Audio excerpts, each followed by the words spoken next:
ಎಲ್ಲರಿಗೂ ನಮಸ್ಕಾರ ಸ್ನೇಹಿತರೆ. ಯಶಸ್ಸಿಗಾಗಿ ಸಾಗರದ ಆಳಕ್ಕೆ ತಲುಪಿ ತಮ್ಮದೇ ಆದ ದಾರಿಯನ್ನ ನಿರ್ಮಿಸಿಕೊಳ್ಳುವ, ಪ್ರಪಂಚದ ನೋವನ್ನೆಲ್ಲ ತನ್ನೊಳಗೆ ಇಟ್ಟುಕೊಂಡು ಮುಗುಳ್ನಗುವ ಮುಖವಾಡ ಧರಿಸುವ, ಶಿಸ್ತಿನ ಸಿಪಾಯಿಯಂತೆ ಕಾಣುವ, ಆದರೆ ಹೃದಯದಲ್ಲಿ ಪ್ರೀತಿಯ ಮಹಾಸಾಗರವನ್ನೇ ಬಚ್ಚಿಟ್ಟುಕೊಂಡಿರುವ ವ್ಯಕ್ತಿಗಳೇ ಮೀನರಾಶಿ. ಮೀನರಾಶಿಯ ಬಂಧುಗಳೇ, ನೀವು ಈಗ ನೋಡುತ್ತಿರುವ ಈ ವಿಡಿಯೋ ಆಕಸ್ಮಿಕವಾಗಿ ನಿಮ್ಮ ಮುಂದೆ ಬಂದಿಲ್ಲ. ನಿಮ್ಮ ಜೀವನದ ಅತ್ಯಂತ ನಿರ್ಣಾಯಕ ಘಟ್ಟದಲ್ಲಿ ನಿಂತಿರುವ ನಿಮಗೆ ನಿಮ್ಮ ಇಷ್ಟ ದೇವರು ಅಥವಾ ನಿಮ್ಮ ಗುರುದೇವರು ಒಂದು ಪ್ರಮುಖ ಸಂದೇಶವನ್ನು ನೀಡಲು ಬಯಸಿದ್ದಾರೆ. ಇಷ್ಟು ದಿನ ನೀವು ಅನುಭವಿಸಿದ ನೋವು, ಅವಮಾನ, ಕಷ್ಟಗಳಿಗೆ ಪ್ರತಿಫಲ ಸಿಗುವ ಸಮಯ ಬಂದಿದೆ. ನಿಮ್ಮ ಜೀವನದ ದಿಕ್ಕು ಯಶಸ್ಸಿನ ಉತ್ತುಂಗಕ್ಕೆ ಇರುತ್ತದೆ ಅಥವಾ ಮತ್ತೆ ಪಾತಾಳಕ್ಕೆ ಕುಸಿಯುತ್ತದೆ. ಈಗ ನಿಮ್ಮ ಭವಿಷ್ಯವನ್ನು ನಿರ್ಧರಿಸಲಿವೆ. ಈ ಸಮಯದಲ್ಲಿ ನಿಮಗೆ ಎದುರಾಗಲಿರುವ ದೊಡ್ಡ ಕಠಿಣ ಸವಾಲು ಯಾವುದು, ಅದರಿಂದ ನೀವು ಪಾರಾಗುವುದು ಹೇಗೆ ತಿಳಿಯಲು ಈ ವಿಡಿಯೋದಲ್ಲಿ ಸಂಪೂರ್ಣವಾಗಿ ನೋಡಿ. ಯಾಕಂದ್ರೆ ಈ ವಿಡಿಯೋ ನಿಮಗಾಗಿ ಬಂದಿರುವ ದೈವಿಕ ಸಂದೇಶ. ಹಾಗೆ ಜೈ ಗುರು ರಾಘವೇಂದ್ರ ಎಂದು ಕಾಮೆಂಟ್ ಮಾಡಿ, ಹಾಗೆ ವಿಡಿಯೋಗೆ ಲೈಕ್ ಮಾಡಿ. ಮೊದಲಿಗೆ ಇಷ್ಟು ದಿನ ನೀವು ಕಷ್ಟಪಟ್ಟಿದ್ದು ಯಾಕೆ ಎಂದು ತಿಳಿಯೋಣ. ಕಳೆದ ಕೆಲವು ವರ್ಷಗಳಿಂದ, ವಿಶೇಷವಾಗಿ ಶನಿ ಪ್ರಭಾವದಿಂದ ನೀವು ಅನುಭವಿಸಿದ ಯಾತನೆ ಅಷ್ಟಿಷ್ಟಲ್ಲ. ಮೀನರಾಶಿಯವರೇ, ನೀವು ಅತಿ ಸೂಕ್ಷ್ಮ ಮನಸ್ಸಿನವರು. ಬೇರೆಯವರ ಸಣ್ಣ ನೋವನ್ನ ಕೂಡ ಸಹಿಸಿಕೊಳ್ಳೋದಿಲ್ಲ. ಆದ್ರೆ ನಿಮಗೆ ನಿರಂತರವಾಗಿ ನೋವು, ಮೋಸ ಮತ್ತು ಒಂಟಿತನ ಕಾಡಿದೆ. ಹೇಳಿಕೊಳ್ಳಲಾಗದೆ ನೋವು, ಕಾರಣವೇ ಇಲ್ಲದ ಅಪವಾದಗಳು. ನೀವು ಒಳ್ಳೆಯದನ್ನೇ ಬಯಸಿದ್ರು ಜನ ನಿಮ್ಮನ್ನ ತಪ್ಪು ತಿಳಿದುಕೊಂಡ್ರು. ನಿಮ್ಮ ಒಳ್ಳೆಯತನವನ್ನೇ ಅಸ್ತ್ರವಾಗಿ ಬಳಸ್ಕೊಂಡು ನಿಮಗೆ ಮೋಸ ಮಾಡಿದ್ರು. ಆರ್ಥಿಕವಾಗಿ ಅದೆಷ್ಟು ಕಷ್ಟ ಎದುರಿಸಿದ್ದೀರಿ ಅಂದರೆ, ರಾತ್ರಿ ಮಲಗುವಾಗ ಕಣ್ಣೀರು ಹಾಕದೆ ನೀವು ಮಲಗಿದ ದಿನಗಳೇ ಕಡಿಮೆ. ನಿಮ್ಮದೆಲ್ಲದ ತಪ್ಪಿಗೆ ನೀವು ಅವಮಾನ ಎದುರಿಸಬೇಕಾಯಿತು. ನೀವು ಪ್ರಾಣಕ್ಕಿಂತ ಹೆಚ್ಚಾಗಿ ನಂಬಿದವರೇ ನಿಮಗೆ ಬೆನ್ನಿಗೆ ಚೂರಿ ಹಾಕಿದ್ರು. ಇದಕ್ಕೆಲ್ಲ ಕಾರಣ ಏನು? ನಿಮ್ಮ ಪ್ರಯತ್ನದಲ್ಲಿ ಯಾವುದೇ ದೋಷವಿರಲಿಲ್ಲ. ಆದ್ರೆ ನಿಮ್ಮ ರಾಶಿಯ ಮೇಲೆ ಗ್ರಹಗಳ ಹಿಡಿತ ನಿಮ್ಮನ್ನ ಅಕ್ಷರಶಃ ಹಿಂಡಿ ಹಿಪ್ಪೆ ಮಾಡಿತು. ಇದು ನಿಮ್ಮ ಜೀವನದ ಒಂದು ಅಗ್ನಿ ಪರೀಕ್ಷೆಯಾಗಿತ್ತು. ದೇವರು ನಿಮ್ಮನ್ನ ಶುದ್ಧ ಚಿನ್ನವನ್ನಾಗಿ ಮಾಡಲು ಇಷ್ಟೆಲ್ಲ ಪರೀಕ್ಷೆಗಳನ್ನ ಕೊಟ್ಟನು. ಆದ್ರೆ ಆ ಕಷ್ಟದ ದಿನಗಳನ್ನ, ಆ ಕರಾಳ ಅಧ್ಯಾಯನ ಈಗ ಮುಗಿಯುವ ಹಂತಕ್ಕೆ ಬಂದಿದೆ. ಹೌದು, ಈ ಸಮಯವನ್ನ ನಿಮ್ಮ ಜೀವನದ ಸುವರ್ಣ ಯುಗ ಎಂದು ಬರೆದಿಟ್ಕೊಳ್ಳಿ. ನಿಮ್ಮ ರಾಶಿಯಾಧಿಪತಿಯಾದ ಗುರುಬಲದ ಸಂಪೂರ್ಣ ಕೃಪೆ ಮತ್ತು ನೀವು ಪಟ್ಟ ಶ್ರಮಕ್ಕೆ ಶನಿ ಮಹಾತ್ಮನು ಈಗ ಪ್ರತಿಫಲ ನೀಡಲು ಬಯಸಿದ್ದಾನೆ. ನಿಮ್ಮ ಜೀವನದ ಪ್ರತಿಯೊಂದು ಕ್ಷೇತ್ರವು ಹೇಗೆ ಅದ್ಭುತವಾಗಿ ಬದಲಾಗುತ್ತೆ ಎಂದು ಈಗ ಒಂದೊಂದಾಗಿ ನೋಡೋಣ. ಮೊದಲನೇದಾಗಿ, ನಿಮ್ಮ ವೃತ್ತಿ ಜೀವನ. ಎಷ್ಟೋ ದಿನಗಳಿಂದ ಒಂದೇ ಜಾಗದಲ್ಲಿ ಕೂತು ನಿಮ್ಮಲ್ಲಿರುವ ಪ್ರತಿಭೆಗೆ ಮತ್ತು ಜ್ಞಾನಕ್ಕೆ ತಕ್ಕ ಬೆಲೆ ಸಿಗಲಿಲ್ಲ. ಎಷ್ಟೇ ಪ್ರಾಮಾಣಿಕವಾಗಿ ದುಡಿದ್ರೂ ನಿಮಗೆ ಪ್ರಶಂಸೆ ಸಿಗಲಿಲ್ಲ. ಆದ್ರೆ ಈ ಉತ್ತಮ ಸಮಯದಲ್ಲಿ ಗ್ರಹಗಳ ಸಂಚಾರವು ನಿಮ್ಮ ವೃತ್ತಿ ಸ್ಥಾನವನ್ನ ಅತ್ಯಂತ ಬಲಪಡಿಸುತ್ತದೆ. ಯಾರು ನಿಮ್ಮನ್ನ ಕಡೆಗಣಿಸಿದ್ದಾರೋ ಅವರೇ ನಿಮ್ಮ ಬಳಿ ಸಲಹೆ ಕೇಳಿ ಬರುವ ಸಮಯವಿದು. ಅನಿರೀಕ್ಷಿತವಾಗಿ ಒಂದು ದೊಡ್ಡ ಜವಾಬ್ದಾರಿ ಅಥವಾ ನೀವು ವರ್ಷಗಳಿಂದ ಕಾಯುತ್ತಿದ್ದ ಕೆಲಸ ನಿಮ್ಮ ಕೈ ಸೇರಲಿದೆ. ನಿಮ್ಮ ಸೃಜನಶೀಲತೆಗೆ ಈಗ ದೊಡ್ಡ ಮನ್ನಣೆ ಸಿಗಲಿದೆ. ಇನ್ನು ಉದ್ಯೋಗ ಬದಲಾವಣೆ ಮಾಡಬೇಕು ಎಂದುಕೊಂಡವರಿಗೆ ಈಗಿರುವ ಕೆಲಸ ಬಿಡಬೇಕಾ ಬೇಡವಾ ಎಂಬ ಮಹಾಗೊಂದಲದಲ್ಲಿದ್ದ ನಿಮಗೆ ಈ ಸಮಯ ಅತ್ಯಂತ ಶುಭ ಸಮಯ. ನಿಮಗೆ ಬರುವ ಹೊಸ ಉದ್ಯೋಗದ ಅವಕಾಶಗಳು ನೀವು ಕನಸಿನಲ್ಲೂ ನಿರೀಕ್ಷೆ ಮಾಡೋದಕ್ಕಿಂತ ದೊಡ್ಡ ಮಟ್ಟದಲ್ಲಿರುತ್ತೆ. ಸಂಬಳ, ಹುದ್ದೆ ಎರಡರಲ್ಲೂ ದೊಡ್ಡ ಏರಿಕೆಯನ್ನ ಕಾಣ್ತೀರಿ. ವಿದೇಶಕ್ಕೆ ಹೋಗುವ ಪ್ರಯತ್ನದಲ್ಲಿದ್ರೆ, ವೀಸಾ ನಿರೀಕ್ಷೆಯಲ್ಲಿದ್ದವರಿಗೆ ಶುಭ ಸುದ್ದಿ ನಿಮ್ಮ ಕಿವಿಗೆ ಬೀಳಲಿದೆ. ಸರ್ಕಾರಿ ಉದ್ಯೋಗಕ್ಕಾಗಿ ಪರೀಕ್ಷೆ ಬರೆದು ಕಾಯ್ತಿರುವವರಿಗೆ ನಿಮ್ಮ ಹೆಸರು ಪಟ್ಟಿಯಲ್ಲಿ ಬರುವ ಸಾಧ್ಯತೆ ಸ್ಪಷ್ಟವಾಗಿ ಕಾಣ್ತಿದೆ. ಧೈರ್ಯವಾಗಿ ಮುನ್ನುಗ್ಗಿ ಯಶಸ್ಸು ನಿಮ್ಮದೇ.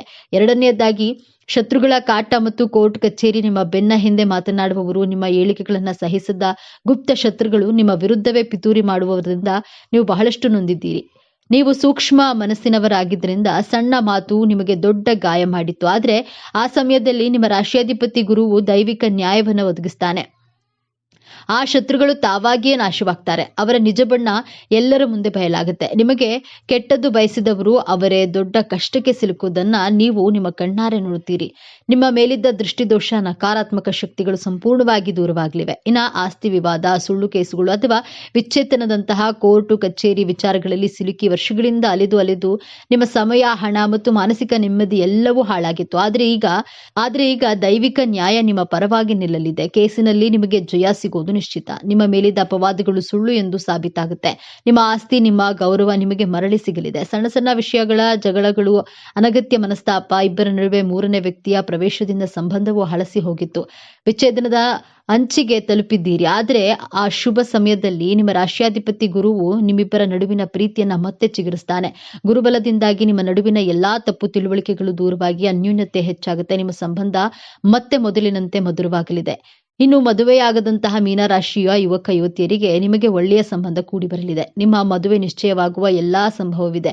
ಹಾಗೆಯೇ ಸಂತಾನ ಭಾಗ್ಯಕ್ಕಾಗಿ ಎಷ್ಟೋ ವರ್ಷಗಳಿಂದ ಕಾಯುತ್ತಿದ್ದ ದಂಪತಿಗಳಿಗೆ ವೈದ್ಯರ ಬಳಿ ಅಲೆದು ಸಾಕಾಗಿ ಪೂಜೆ ವ್ರತಗಳನ್ನ ಮಾಡಿ ಕಣ್ಣೀರು ಹಾಕಿದ್ದೀರಿ. ನಿಮ್ಮ ಈ ನೋವಿನ ಕಣ್ಣೀರಿಗೆ ಈಗ ಬೆಲೆ ಸಿಗಲಿದೆ. ಸಂತಾನ ಕಾರಕನಾದ ಗುರುವು ನಿಮ್ಮ ಪಂಚಮ ಸ್ಥಾನವನ್ನ ಬಲಪಡಿಸ್ತಾನೆ. ನಿಮ್ಮ ಮನೆಯಲ್ಲಿ ತೊಟ್ಟಿಲು ತೂಗುವ ಶುಭ ಸುದ್ದಿ ನಿಮ್ಮ ಕಿವಿಗೆ ಬೀಳಲಿದೆ. ನಿಮ್ಮ ಮಕ್ಕಳ ಹಠಮಾರಿತನ, ಓದಿನಲ್ಲಿ ಗಮನ ಇಲ್ಲದಿರುವುದು ಅಥವಾ ಅವರ ಆರೋಗ್ಯದ ಬಗ್ಗೆ ನಿಮಗೆ ದೊಡ್ಡ ಚಿಂತೆಯಾಗಿತ್ತು.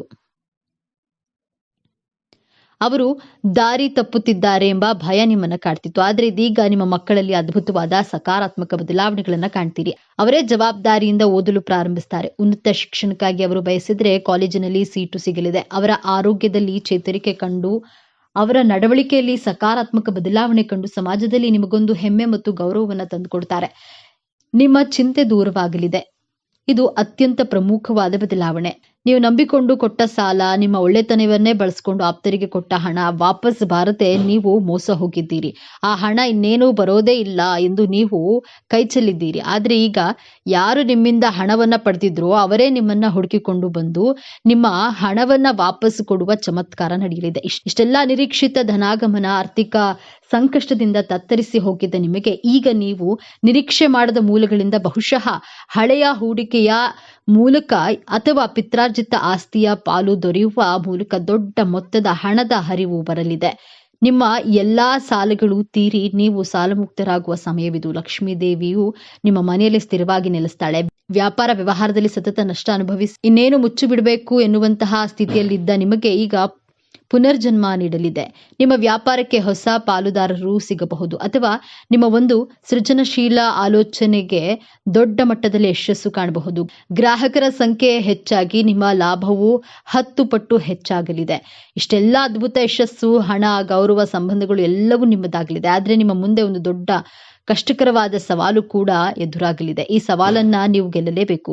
ಆ ಸವಾಲು ಹೊರಗಿನಿಂದ ಬರೋದಿಲ್ಲ, ಅದು ನಿಮ್ಮ ಶತ್ರುಗಳಿಂದ ಬರೋದಿಲ್ಲ, ಅದು ನಿಮ್ಮ ಒಳಗಿನಿಂದಲೇ ಬರುತ್ತದೆ. ಆ ಸವಾಲೇ ನಿಮ್ಮ ಅತಿಯಾದ ಭಾವನಾತ್ಮಕ ಯೋಚನೆ ಮತ್ತು ಹಳೆಯದನ್ನ ನೆನೆಯೋದು. ಹೌದು, ಮೀನರಾಶಿಯವರೇ, ನಿಮ್ಮ ರಾಶಿಯಾಧಿಪತಿ ಗುರು. ನೀವು ಜ್ಞಾನಿಗಳು, ದೈವ ಭಕ್ತರು. ಆದ್ರೆ ನೀವು ಅತಿ ಹೆಚ್ಚು ಭಾವನಾತ್ಮಕ ಜೀವಿಗಳು. ನಿಮಗೆ ಯಾರು ಮೋಸ ಮಾಡಿದ್ರೋ, ಯಾರು ನೋವು ಕೊಟ್ರೋ ಅದನ್ನೇ ಮತ್ತೆ ಮತ್ತೆ ನೆನೆದು ನಿಮ್ಮ ವರ್ತಮಾನವನ್ನ ಹಾಳು ಮಾಡ್ಕೊಳ್ತೀರಿ. ಈಗ ನಿರೀಕ್ಷಿತ ಯಶಸ್ಸು, ಹಣ, ಅಧಿಕಾರ ನಿಮ್ಮ ಕೈಗೆ ಬಂದಾಗ ನೀವು ಮತ್ತೆ ಹಳೆಯ ನೋವುಗಳನ್ನೇ ನೆನೆಸುತ್ತಾ ಇದೆಲ್ಲ ನಿಜವೇ, ಇದು ನನ್ನ ಕೈತಪ್ಪಿ ಹೋಗುವುದೇ ಎಂದು ಅತಿಯಾಗಿ ಯೋಚಿಸಿ ಭಯಪಟ್ಟು ಬಂದ ಅವಕಾಶವನ್ನು ಸಂಪೂರ್ಣವಾಗಿ ಬಳಸಿಕೊಳ್ಳದೆ ಇರುವ ಅಪಾಯವಿದೆ. ಯಶಸ್ಸು ಪಡೆಯೋದು ಎಷ್ಟು ಮುಖ್ಯವೋ ಅದನ್ನ ಧೈರ್ಯದಿಂದ, ಸಂತೋಷದಿಂದ ಅನುಭವಿಸೋದು ಅದಕ್ಕಿಂತ ಮುಖ್ಯ. ಹಾಗಾದ್ರೆ ಈ ದೊಡ್ಡ ಸಮಸ್ಯೆಯಿಂದ ಪಾರಾಗೋದು ಹೇಗೆ? ಈ ಯಶಸ್ಸನ್ನ ಶಾಶ್ವತವಾಗಿ ಉಳಿಸ್ಕೊಳ್ಳೋದು ಹೇಗೆ? ಪರಿಹಾರ ತುಂಬಾ ಸರಳವಾಗಿದೆ. ಆದ್ರೆ ಇದನ್ನ ನೀವು ಅತ್ಯಂತ ಶ್ರದ್ಧೆಯಿಂದ ಪಾಲಿಸಬೇಕು. ನಿಮಗೆ ನೋವು ಕೊಟ್ಟವರನ್ನ ಮನಸ್ಸಿನಿಂದಲೇ ಕ್ಷಮಿಸಿಬಿಡಿ. ಅವರಿಗಾಗಿ ಅಲ್ಲ, ನಿಮ್ಮ ಮಾನಸಿಕ ಶಾಂತಿಗಾಗಿ. ಹಳೆಯ ಗಾಯವನ್ನ ನೆನೆದು ಕೆರೆದು ನೋವು ಮಾಡಿಕೊಳ್ಳುವುದನ್ನ ಸಂಪೂರ್ಣವಾಗಿ ನಿಲ್ಲಿಸಿ. ನಿಮ್ಮ ರಾಶಿಯಾಧಿಪತಿಯಾದ ಗುರುವಿನ ಕೃಪೆಗಾಗಿ ಪ್ರತಿ ಗುರುವಾರ ಹತ್ತಿರದ ದೇವಸ್ಥಾನಕ್ಕೆ, ವಿಶೇಷವಾಗಿ ದತ್ತಾತ್ರೇಯ, ಸಾಯಿಬಾಬಾ ಅಥವಾ ರಾಘವೇಂದ್ರ ಸ್ವಾಮಿಗಳ ಮಠಕ್ಕೆ ಹೋಗಿ ಅಥವಾ ಹಸಿದವರಿಗೆ ಕಡಲೆಬೇಳೆ ಅಥವಾ ಬಾಳೆಹಣ್ಣನ್ನ ದಾನ ಮಾಡಿ. ಇದು ನಿಮ್ಮ ಮನಸ್ಸನ್ನ ಸ್ಥಿರವಾಗಿಸಿ ಭಾವನಾತ್ಮಕ ಒತ್ತಡದಿಂದ ಹೊರಬರುವ ಶಕ್ತಿಯನ್ನ ನೀಡುತ್ತೆ. ನಿಮಗೆ ಯಶಸ್ಸು ಸಿಕ್ಕಾಗ, ಹಣ ಬಂದಾಗ ಅದನ್ನ ತಲೆಗೇರಿಸಿಕೊಳ್ಬೇಡಿ. ತಕ್ಷಣ ನಿಮ್ಮ ಇಷ್ಟ ದೇವರನ್ನ ಅಥವಾ ಗುರುವನ್ನ ಮನಸ್ಸಿನಲ್ಲಿ ಸ್ಮರಿಸಿ, ಇದೆಲ್ಲ ನಿನ್ನ ಕೃಪೆ, ನನ್ನದಲ್ಲ ಎಂದು ಕೃತಜ್ಞತೆಯನ್ನ ಸಲ್ಲಿಸಿ. ಯಶಸ್ಸು ಬಂದಾಗ ತಲೆಬಾಗಿರಿ. ಈ ಒಂದು ವಿನಯಂತಿಕೆ ನಿಮ್ಮ ಎಲ್ಲಾ ಭಾಗ್ಯವನ್ನ ನಿಮ್ಮ ಬಳಿಯೇ ಉಳಿಸುತ್ತದೆ. ಮೀನರಾಶಿಯವರೇ, ನಿಮ್ಮ ಜೀವನವನ್ನ ಸಂಪೂರ್ಣವಾಗಿ ಬದಲಾಯಿಸುವ ಶಕ್ತಿ, ನಿಮ್ಮ ವಿಜಯ ಆರಂಭವಾಗಲಿದೆ. ನೀವು ಅನುಭವಿಸಿದ ಪ್ರತಿಯೊಂದು ನೋವಿಗೂ ಈಗ ಪ್ರತಿಫಲ ಸಿಗಲಿದೆ. ನಿಮ್ಮ ಕಣ್ಣೀರು ಈಗ ಆನಂದ ಭಾಷ್ಪವಾಗಿ ಬದಲಾಗುವ ಸಮಯ ಬಂದಿದೆ. ನೆನಪಿಡಿ, ಈ ವಿಡಿಯೋ ನಿಮಗೆ ತಲುಪಿದ್ದು ಆಕಸ್ಮಿಕವಲ್ಲ. ಇದು ನಿಮ್ಮ ಇಷ್ಟ ದೇವರು ನಿಮಗೆ ನೀಡುತ್ತಿರುವ ಸ್ಪಷ್ಟ ಸಂದೇಶ. ಈ ಅದ್ಭುತ ಸಮಯವನ್ನ ಸದುಪಯೋಗಪಡಿಸಿಕೊಳ್ಳಿ. ನಿಮ್ಮ ಜೀವನದ ಹೊಸ ಅಧ್ಯಾಯಕ್ಕೆ ತಯಾರಾಗಿರಿ. ನಿಮ್ಮ ನಂಬಿಕೆಯ ಸಂಕೇತವಾಗಿ ನಿಮ್ಮ ಜೀವನ ಬದಲಾಗಬೇಕು ಎನ್ನುವ ಸಂಕಲ್ಪದೊಂದಿಗೆ ತಪ್ಪದೆ ನಿಮ್ಮ ಕುಲದೇವರು ಅಥವಾ ನಿಮ್ಮ ಇಷ್ಟ ದೇವರ ಹೆಸರನ್ನ ಕಾಮೆಂಟ್ ಮಾಡಿ. ಆ ಭಗವಂತನು ನಿಮ್ಮನ್ನು ಸದಾ ಕಾಪಾಡಲಿ. ಸರ್ವೇ ಜನೋ ಸುಖಿನೋ ಭವತು. ಇದೇ ತರಹದ ಜ್ಯೋತಿಷ್ಯಕ್ಕೆ ಸಂಬಂಧಪಟ್ಟಂತಹ ವಿಡಿಯೋ ನೋಡಲು ನಮ್ಮ ಚಾನೆಲ್ಗೆ ಸಬ್ಸ್ಕ್ರೈಬ್ ಆಗಿ, ವಿಡಿಯೋಗೆ ಲೈಕ್ ಮಾಡಿ, ಶೇರ್ ಮಾಡಿ. ಮೌನ ಮನಸ್ಸನ್ನ ಶುದ್ಧ ಮಾಡುತ್ತದೆ. ಸ್ನಾನ ದೇಹವನ್ನ ಶುದ್ಧಿ ಮಾಡುತ್ತೆ. ಪ್ರಾರ್ಥನೆ ಆತ್ಮವನ್ನ ಶುದ್ಧಿ ಮಾಡುತ್ತೆ. ಒಂದು ಕ್ಷಮೆ ಸಂಬಂಧವನ್ನ ಶುದ್ಧಿ ಮಾಡುತ್ತೆ. ಮೀನರಾಶಿಯವರಿಗೆ ಯಾವೆಲ್ಲ ಸ್ವಭಾವ ಇರುತ್ತದೆ, ಮೀನರಾಶಿಯವರ ಮುಂದಿನ ಜೀವನವನ್ನ ಹೇಗೆಲ್ಲ ನಡೆಸ್ತಾರೆ, ಮೀನರಾಶಿಯವರಿಗೆ ಹಣಕಾಸಿನ ವಿಚಾರದಲ್ಲಿ ಹೇಗೆಲ್ಲ ಅನುಕೂಲತೆಗಳು ಇರುತ್ತವೆ, ಮೀನರಾಶಿಯವರ ನಡತೆ ಹಾಗೂ ಸ್ವಭಾವ ಹೇಗಿರುತ್ತದೆ, ಮೀನರಾಶಿಯವರಿಗೆ ವಿದ್ಯಾಭ್ಯಾಸ ಕುರಿತು ಮುಂದಿನ ಜೀವನ ಹೇಗಿರುತ್ತದೆ, ಮೀನರಾಶಿಯವರು ಇವರ ಕುಟುಂಬವನ್ನ ಹೇಗೆಲ್ಲ ನಿಭಾಯಿಸ್ತಾರೆ, ಮೀನರಾಶಿಯವರ ಮನಸ್ಸಿನಲ್ಲಿರುವಂತಹ ಅವ್ಯಕ್ತ ಭಯ ಯಾವುದು ಎಂಬುದರ ಬಗ್ಗೆ ಈ ವಿಡಿಯೋದಲ್ಲಿ ತಿಳಿಸಿಕೊಡಲಿದ್ದೇನೆ. ಈ ಎಲ್ಲಾ ವಿಚಾರಗಳ ಬಗ್ಗೆ ಈ ವಿಡಿಯೋದಲ್ಲಿ ಮೀನರಾಶಿಯವರ ಸಂಪೂರ್ಣ ಮಾಹಿತಿಯನ್ನು ತಿಳಿಯೋಣ ಬನ್ನಿ. ಅದಕ್ಕೂ ಮೊದಲು ನೀವೇನಾದರೂ ದೇವರು ಮತ್ತು ಜ್ಯೋತಿಷ್ಯ ಶಾಸ್ತ್ರವನ್ನ ನಂಬೋದಾದ್ರೆ ಈ ವಿಡಿಯೋಗೆ ಈಗಲೇ ಲೈಕ್ ಮಾಡಿ ಮತ್ತು ತಪ್ಪದೆ ನಮ್ಮ ಚಾನೆಲ್ಗೆ ಸಬ್ಸ್ಕ್ರೈಬ್ ಮಾಡಿಕೊಳ್ಳಿ. ಭಯ ಅನ್ನೋದು ಮನುಷ್ಯನ ಸಹಜ ಗುಣ. ಒಬ್ಬೊಬ್ಬರಿಗೆ ಒಂದೊಂದು ವಿಚಾರದ ಬಗ್ಗೆ ಭಯ, ಆತಂಕವಿರುತ್ತೆ. ಮತ್ತೆ ಕೆಲವರು ಭವಿಷ್ಯತ್ ಕಾಲದ ಬಗ್ಗೆ ಅತಿಯಾಗಿ ಯೋಚನೆ ಮಾಡಿ ಭಯ ಪಡ್ತಾರೆ. ಜನ್ಮ ಕುಂಡಲಿಯ 6, 8, 12ನೇ ಭಾವದಿಂದ ನಿಮ್ಮ ಭಯದ ಮೂಲ ಕಾರಣಗಳನ್ನು ಕಂಡುಹಿಡಿಯಬಹುದು. 6ನೇ ಭಾವದಿಂದ ರೋಗ, ಋಣ, ಶತ್ರುಗಳ ಭಯವಿರುತ್ತದೆ. 8ನೇ ಭಾವದಿಂದ ನಿಮ್ಮ ಜೀವನದಲ್ಲಿ ಘಟಿಸುವಂತಹ ಆಕಸ್ಮಿಕ ಘಟನೆಗಳ ಭಯವನ್ನ ವಿಶ್ಲೇಷಣೆ ಮಾಡಬಹುದು. 12ನೇ ಭಾವದಿಂದ ವಸ್ತುಗಳನ್ನ, ಸಂಬಂಧಗಳನ್ನು ಕಳೆದುಕೊಳ್ಳುವಂತಹ ಭಯವಿರುತ್ತದೆ. ಕಾಲಪುರುಷನ ಕುಂಡಲಿಯಲ್ಲಿ ಮೀನರಾಶಿ 12ನೇ ರಾಶಿಯಾಗಿದೆ. ಈ ರಾಶಿಯ ಅಧಿಪತಿ ಗುರುಗ್ರಹ. ಪಂಚತತ್ವಗಳ ಪ್ರಕಾರ ಮೀನರಾಶಿ ಜಲತತ್ವ ರಾಶಿ. ಪಂಚಮಾಧಿಪತಿ ಚಂದ್ರಗ್ರಹ, ನವಮಾಧಿಪತಿ ಮಂಗಳ ಗ್ರಹ. ಗುರು ಎಂದ್ರೆ ಜ್ಞಾನಕಾರಕ, ಸಂತಾನಕಾರಕ, ಧನಕಾರಕ, ಆತ್ಮ ವಿಶ್ಲೇಷಣೆಗೆ ಕಾರಕ, ಜವಾಬ್ದಾರಿಗಳಿಗೆ ಕಾರಕ ಗ್ರಹ. ಚಂದ್ರಗ್ರಹ ಎಂದ್ರೆ ಮಾತೃಕಾರಕ, ಭಾವನೆಗಳಿಗೆ ಭಯಕ್ಕೆ ಕಾರಕ ಗ್ರಹ, ಮನಸ್ಸಿನ ಗುಪ್ತ ಚಿಂತನೆ, ಮನಸ್ಸಿನ ಚಂಚಲತೆಗೆ ಕಾರಕ ಗ್ರಹವಾಗಿದೆ. ಮಂಗಳ ಗ್ರಹ ಶಕ್ತಿ, ನೇತೃತ್ವ, ಕ್ರೋಧ, ಹಠ, ನಿಷ್ಠೆ, ಸಾಹಸಕ್ಕೆ ಪ್ರತೀಕ ಗ್ರಹ. ಜಾತಕದಲ್ಲಿ ಈ 3 ಗ್ರಹಗಳು ಬಲವಾಗಿದ್ದರೆ ಜಾತಕದವರು ಹೆಸರು, ಕೀರ್ತಿ ಗಳಿಸಿ ಆನಂದಕರ ಹಾಗೂ ಸಂತೋಷಕರವಾದಂತಹ ಜೀವನವನ್ನು ನಡೆಸ್ತಾರೆ. ಯಾರ ಜಾತಕದಲ್ಲಿ ಈ 3 ಗ್ರಹಗಳು ಶತ್ರು ಕ್ಷೇತ್ರ, ನೀಚ ಕ್ಷೇತ್ರಗಳಲ್ಲಿ ಸ್ಥಿತವಾಗಿದ್ದು, ಚಂದ್ರಗ್ರಹ ನೀಚ ರಾಶಿ, ಮಂಗಳ ಗ್ರಹ 12ನೇ ಭಾವದಲ್ಲಿ ಸ್ಥಿತವಾಗಿದ್ರೆ ಜೀವನ ಬಹಳ ಆತಂಕ, ಕಷ್ಟಕರವಾಗಿರುತ್ತೆ. ರಾಶಿಯಾಧಿಪತಿ ಗುರುಗ್ರಹವಾಗಿರೋದ್ರಿಂದ ಜಾತಕರು ಹೆಚ್ಚು ಜ್ಞಾನವಂತರು ಆಗಿರ್ತಾರೆ. ಬೇರೆಯವರ ಮಾತುಗಳನ್ನ ತಾಳ್ಮೆಯಿಂದ ಆಲಿಸಿ ತಮ್ಮ ಮಾತುಗಳನ್ನ ಗಂಭೀರವಾಗಿ, ಬಹಳ ಮೃದುವಾಗಿ ಮಾತನಾಡ್ತಾರೆ. ಜ್ಞಾನವನ್ನ ಪಡೆಯಲು ಹಾಗೂ ಜ್ಞಾನವನ್ನ ಹಂಚಲು ಸದಾಕಾಲ ಹಾತೊರೆಯುತ್ತಾರೆ. ಪ್ರತಿಯೊಂದು ಪ್ರಾಣಿ ಪಕ್ಷಿಗಳ ಬಗ್ಗೆ ದಯೆ, ಅನುಕಂಪವನ್ನ ತೋರಿಸ್ತಾರೆ. ಗುರುವಿನ ಆಶೀರ್ವಾದದಿಂದ ಎಂತಹದ್ದೇ ಕಠಿಣವಾದಂತಹ, ಜಟಿಲವಾದಂತಹ ಕೆಲಸವಾಗಲಿ, ಜ್ಞಾನವನ್ನೇ ಆಗಲಿ ಅತಿ ಸರಳವಾಗಿ ಕಲಿಯುತ್ತಾರೆ. ಕಷ್ಟಕರವಾದಂತಹ ಕೆಲಸ ಕಾರ್ಯಗಳನ್ನು ಸರಳವಾಗಿ ಮಾಡುವಂತಹ ಕಲೆ, ಜಾಣ್ಮೆ ಉಳ್ಳವರು. ಪಂಚಮಾಧಿಪತಿ ಚಂದ್ರಗ್ರಹವಾಗಿರೋದ್ರಿಂದ ಸಂಗೀತ, ಸಾಹಿತ್ಯ, ಕಲೆಯಲ್ಲಿ ವಿಶೇಷ ಆಸಕ್ತಿ ಉಳ್ಳವರು ಮತ್ತು ಮನಸ್ಸು ಬಹಳ ಚಂಚಲವಾಗಿರುತ್ತೆ, ಬಹಳ ಕೋಮಲವಾಗಿರುತ್ತೆ. ಮೀನರಾಶಿಯವರು ತನ್ನ ಹಾಗೂ ತನ್ನ ಆತ್ಮೀಯರ, ಗೆಳೆಯರ ಜೀವನವನ್ನ ಸ್ವಯಂ ವಿಶ್ಲೇಷಣೆ ಮಾಡ್ತಾರೆ, ಸ್ವಯಂ ಆತ್ಮ ಮಂಥನ ಮಾಡಿಕೊಳ್ತಾರೆ. ನವಮಾಧಿಪತಿ ಮಂಗಳ ಗ್ರಹ ಆಗಿರೋದ್ರಿಂದ ಇವರು ಸಾಹಸಿ ಗುಣದವರು, ವೀರತತ್ವ ಗುಣದವರು. ಮೀನರಾಶಿಯವರು ಮಲ್ಲ ಯುದ್ಧ, ದೈಹಿಕ ಯುದ್ಧ ಮಾಡೋದಿಲ್ಲ, ಶಬ್ದಗಳ ಮಾತಿನ ಮೂಲಕ ಯುದ್ಧ ಮಾಡ್ತಾರೆ. ಬಹಳ ಬುದ್ಧಿವಂತರಾಗಿರುವಂತಹ ಕಾರಣ ಜಗಳದಿಂದ ಯಾವುದೇ ಸಮಸ್ಯೆಗಳನ್ನು ಸರಿಪಡಿಸುವುದು ಅಸಾಧ್ಯ ಎಂಬ ಕಾರಣದಿಂದ ಮಾತಿನ ಮೂಲಕ ಸರಿಪಡಿಸಿಕೊಳ್ತಾರೆ. ಮಾತನ್ನ ತನ್ನ ಅಸ್ತ್ರವನ್ನಾಗಿ ಉಪಯೋಗಿಸಿಕೊಳ್ತಾರೆ. ಯಾವುದೇ ಸಮಸ್ಯೆಗಳನ್ನ ಬಹಳ ಸಂಯಮ, ತಾಳ್ಮೆ, ಸಹನೆಯಿಂದ ಬಗೆಹರಿಸುವಲ್ಲಿ ನಂಬಿಕೆ ಇಟ್ಟಿರ್ತಾರೆ. ಮೀನರಾಶಿಯ ಚಿಹ್ನೆ 2 ಮೀನಗಳು ಒಂದಕ್ಕೊಂದು ಅಂಟಿಕೊಳ್ಳದ ಹಾಗೆ ಚಲಿಸುತ್ತಿರುವಂತಹ ಚಿತ್ರವಾಗಿದೆ. ಮೀನರಾಶಿ ದ್ವಿಸ್ವಭಾವ ರಾಶಿಯಾಗಿರೋದ್ರಿಂದ ನಿರ್ಧಾರಗಳನ್ನು ತೆಗೆದುಕೊಳ್ಳಲು ಒದ್ದಾಡ್ತಾರೆ. ಮೀನರಾಶಿಯವರು ಆಧ್ಯಾತ್ಮಿಕ ಜೀವನದಲ್ಲಿ ಹೆಚ್ಚು ದೃಢವಾದ ನಂಬಿಕೆ ಉಳ್ಳವರು. ಮೀನರಾಶಿಯವರು ತನ್ನ ಜೀವನ ಸಂಗಾತಿಯೇ ಹೆಚ್ಚು ಪ್ರಾಮುಖ್ಯತೆ ಕೊಡುವರು. ಕರುಣೆ, ದಯೆ, ಕ್ಷಮಾಗುಣ 12 ರಾಶಿಗಳಿಗೆ ಹೋಲಿಸಿದ್ರೆ ಮೀನರಾಶಿಯವರಲ್ಲಿ ಹೆಚ್ಚಾಗಿ ಕಾಣಬಹುದು. ಜಲತತ್ವ ರಾಶಿಯಾಗಿರೋದ್ರಿಂದ ಹೊಂದಿಕೊಳ್ಳುವಂತಹ ಸ್ವಭಾವ ನೀರಿನಷ್ಟೇ ಸರಳ, ಶುದ್ಧವಾಗಿರುತ್ತದೆ. ಇವರು ವಿಚಾರ, ಮಾತನಾಡುವಂತಹ ರೀತಿ, ಯೋಚಿಸುವಂತಹ ರೀತಿ, ಇವರ ಕಾರ್ಯವೈಖರಿ, ಇವರು ನೋಡುವಂತಹ ನೋಟಗಳಲ್ಲಿ ವಿಶ್ಲೇಷಣೆ, ಸರಳತೆಯನ್ನು ಕಾಣಬಹುದು. ಎಷ್ಟೇ ಕಷ್ಟಕರವಾದಂತಹ, ಕ್ಲಿಷ್ಟಕರವಾದಂತಹ ಕೆಲಸವನ್ನ ಕೊಟ್ಟರೂ ಕ್ಷಣ ಮಾತ್ರದಲ್ಲಿಯೇ ಅತಿ ಸುಲಭವಾಗಿ ಮಾಡಿ ಮುಗಿಸ್ತಾರೆ. ನೀರಿನ ವೇಗಕ್ಕೆ ದೊಡ್ಡ ದೊಡ್ಡ ಪ್ರಾಣಿಗಳು ವಸ್ತುಗಳು ಮುಳುಗಿ ಹೋದ್ರೂ ಮೀನು ಮಾತ್ರ ಬಹಳ ಸರಳವಾಗಿ ಈಜುವಂತಹ ರೀತಿ ಇವರ ವ್ಯಕ್ತಿತ್ವ ಇರುತ್ತೆ. ಮೀನರಾಶಿಯವರ ಗುಣವೆಂದ್ರೆ ಯಾರನ್ನಾದ್ರೂ ಬಹಳ ಬೇಗ ನಂಬಿಡ್ತೀರಾ. ದೇವರನ್ನ ನಂಬುವಷ್ಟೇ ಮನುಷ್ಯರನ್ನ ನಂಬಿ ಮೋಸ ಹೋಗ್ತಾರೆ. ಇವರ ಸಂಬಂಧಗಳಿಗೆ ವಿಶ್ವಾಸ ದ್ರೋಹವಾದಾಗ ಮೌನಕ್ಕೆ ಶರಣಾಗ್ತಾರೆ. ಯಾರ ಜೊತೆಗೂ ಸೇರದೆ ತನ್ನಷ್ಟಕ್ಕೆ ಒಂಟಿಯಾಗಿ ಇರುವ ಗುಣ ಈ ಸಮಾಜಕ್ಕೆ ಅಹಂಕಾರಿಯಂತೆ ಕಾಣ್ತಾರೆ. ಈ ಸಮಾಜದವರು ಮೀನರಾಶಿಯವರನ್ನ ಮಾನಸಿಕವಾಗಿ ಶೋಷಣೆ ಮಾಡ್ತಾರೆ.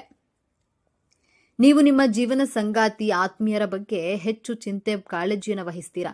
ತುಂಬಾ ಪ್ರೊಟೆಕ್ಟಿವ್ ಆಗಿರ್ತೀರಾ. ನಿಮ್ಮ ಮನಸ್ಸಿನಲ್ಲಿರುವ ಕಷ್ಟವನ್ನ ಯಾರಿಗೂ ಹೇಳದೆ ಹೋರಾಟ ಮಾಡುವುದೇ ಇವರ ಮನಸ್ಸಿನ ಭಯಕ್ಕೆ ಮೂಲ ಕಾರಣವಾಗಿದೆ. ನಿರಂತರ ಪ್ರಯತ್ನ ಮಾಡುತ್ತಾ ನಾನು ಈ ಪ್ರಯತ್ನದಲ್ಲಿ ಸೋತು ಹೋದ್ರೆ ನನ್ನ ಜೀವನ ಸಂಗಾತಿಯ ಮೇಲೆ, ನನ್ನ ಕುಟುಂಬದವರ ಮೇಲೆ ಯಾವ ಕೆಟ್ಟ ಪ್ರಭಾವವೂ ಬೀರಬಾರ್ದು, ಅವರ ಗೌರವಕ್ಕೆ ಧಕ್ಕೆ ಬಾರಬಾರ್ದು, ನನ್ನ ಜೀವನ ಸಂಗಾತಿ ನನ್ನಿಂದ ಯಾವತ್ತಿಗೂ ದೂರವಾಗಬಾರ್ದು ಎಂಬ ಅವ್ಯಕ್ತ ಭಯವಿರುತ್ತದೆ. ಮೀನರಾಶಿ ಮೋಕ್ಷ ರಾಶಿಯಾಗಿದೆ. ಪ್ರೀತಿ, ಕ್ಷಮೆ, ಕರುಣೆಯ ಪ್ರತೀಕ ರಾಶಿ. ಈ ಮೂರೂ ಗುಣಗಳು ದೇವರಲ್ಲಿಯೂ ಇದೆ. ಬಲವಾದ ಕಾರಣಕ್ಕೆ ನೀವು ಈ ಭೂಮಿ ಮೇಲೆ ಜನಿಸಿರ್ತೀರಾ. ಭಯವನ್ನ ಬಿಡಿ. ನಿಮ್ಮ ಜೀವನದಲ್ಲಿ ನಿಮಗೆ ದ್ರೋಹ ಮಾಡಿದಂತಹ ವ್ಯಕ್ತಿಗಳಿಗೆ ನಿಮ್ಮ ಜೊತೆ ಇರಲು ಯೋಗ್ಯತೆ ಇರದ ಕಾರಣ ದೇವರು ನಿಮ್ಮ ಜೀವನದಿಂದ ಆ ವ್ಯಕ್ತಿಯನ್ನ ದೂರ ಮಾಡಿರ್ತಾರೆ. ಜನರನ್ನ ನಂಬುವ ಬದಲು ಪರಮಾತ್ಮನನ್ನ ನಂಬಿ ಧೈರ್ಯವಾಗಿ ಜೀವನ ಸಾಗಿಸಿ. ಈ ಮೀನರಾಶಿಯವರು ಬೇಗ ಈಸಿಯಾಗಿ ಎಲ್ಲರನ್ನ ನಂಬಿಡ್ತೀರಾ. ಹಾಗೆಯೇ ನಂಬಿ ಅಷ್ಟೇ ಬೇಗ ಮೋಸ ಹೋಗ್ತಾರೆ. ಇವರು ಈಸಿಯಾಗಿ ಪ್ರತಿಯೊಬ್ಬರನ್ನು ಇವರೆಲ್ಲರೂ ನಮ್ಮವರೇ, ಎಲ್ಲರೂ ನನ್ನವರೇ ಎಂದು ತುಂಬಾನೇ ಪ್ರೀತಿಯಿಂದ ನಂಬಿಡ್ತಾರೆ. ಆದರೆ ಈ ರೀತಿಯಾಗಿ ನಂಬೋದ್ರಿಂದ ಇವರ ಜೀವನದಲ್ಲಿ ಇವರಿಗೆ ನಂಬಿಕೆ ದ್ರೋಹ ಅನ್ನೋದನ್ನ ಇವರ ಜೊತೆಯಲ್ಲಿ ಇದ್ದವರೇ ಮಾಡ್ತಾರೆ. ಅವರು ಯಾರಾದರೂ ಸರಿ ಅಥವಾ ಇವರಿಗೆ ಯಾರೇ ಸಿಗಲಿ ಅವರನ್ನು ನಂಬಿಡ್ತಾರೆ. ಮೀನರಾಶಿಯವರು ಯಾರನ್ನಾದ್ರೂ ಏನಾದ್ರೂ ಚೆನ್ನಾಗಿ ಮಾತನಾಡಿಸಿದ್ರೆ ಸಾಕು, ಅವರನ್ನ ವೇಗವಾಗಿ ನಂಬಿಡ್ತೀರಾ. ಹಾಗೆಯೇ ನಂಬಿಸಿದ ವ್ಯಕ್ತಿ ಇವರಿಗೆ ನಂಬಿಕೆ ದ್ರೋಹ, ಮೋಸ, ವಂಚನೆ ಎಲ್ಲವನ್ನ ಸಹ ಮಾಡಿ ಹೊರಟು ಹೋಗ್ತಾರೆ. ಈ ಮೀನರಾಶಿಯವರು ನಿಮ್ಮ ಸ್ನೇಹಿತರ ಜೊತೆಗೆ ಸುತ್ತಾಡೋದನ್ನ ಜಾಸ್ತಿ ಮಾಡ್ತಾರೆ. ಅಂದ್ರೆ ನಿನ್ನ ಕಾಲಿನಲ್ಲಿ ಚಕ್ರ ಏನಾದ್ರೂ ಇದೆಯಾ ಎಂದು ಕೇಳ್ತಾರಲ್ಲ, ಆ ರೀತಿಯಾಗಿ ಸುತ್ತುತ್ತಾರೆ.